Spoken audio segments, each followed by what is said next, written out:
Tu es maître du jeu au jeu de rôle et voici mon 5e conseil. C'est ton groupe de joueurs, le volume en fait de ton groupe de joueurs. Peu importe qu'ils soient débutants, expérimentés, dis-toi que 4 joueurs c'est l'idéal. On fait 2 groupes de 2 dans les scénarios, c'est vraiment ce qu'il y a de mieux. Donc ça c'est très bien quand on est jeune, quand on est étudiant, qu'on a du temps, qu'on peut jouer et suivre les scénarios, qu'on en fait un chaque semaine, même des fois 2 quand on a du temps.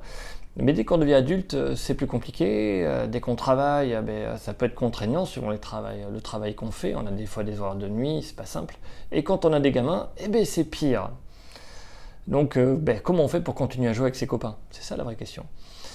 Pour continuer à jouer avec ses copains, nous on essaie d'être 4 joueurs, mais en fait notre groupe de joueurs c'est 8 joueurs. Voilà. J'ai à ma table de jeu théoriquement 8 joueurs. Donc c'est énorme, c'est beaucoup. À gérer, c'est pas simple. Mais dans la pratique, en général, on est 4-5. Bon, je me dis, mais comment ça se fait puisque tu as 8 joueurs? C'est simple, c'est qu'il y en a qui peuvent venir que de temps en temps, d'autres ils peuvent venir qu'à certains moments. Et au final, même si on n'est que 8, avec nos emplois du temps, la gestion du travail et les enfants, on n'est que 4-5 à table. Donc ça c'est plutôt bien. Quand on est 6, c'est un peu le bazar.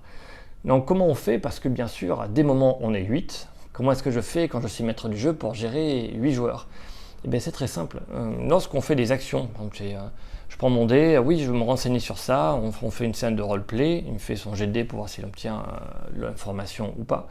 Et l'information, je ne vais pas la donner à tout le monde à la table. En fait, je prends chaque joueur, je demande à chaque joueur quelle action tu veux faire, je le prends en aparté, et après c'est lui qui raconte avec sa voix à ses autres collègues, aux autres personnages, ce qu'il a appris. Et il peut choisir de garder des informations, de les interpréter, de les modifier.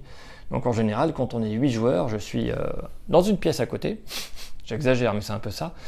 Donc j'arrive, je présente le lieu, l'ambiance, qu'est-ce qui se passe ou quoi, je décris les personnages et après c'est à eux de jouer et d'intervenir. Ils vont parler à ci, à ça, tenter de faire ci et ça. Et à chaque fois je les prends en aparté un par un ou 2 par 2 suivant s'ils vont ensemble faire des choses ou pas. Et ça les permet entre eux de parler à la première personne par leur personnage et vraiment de rentrer en interaction comme on voit dans les jeux de rôle grandeur nature. Voilà un peu l'idée. C'est tout. Oui, c'est ça, les dynamiques de joueurs.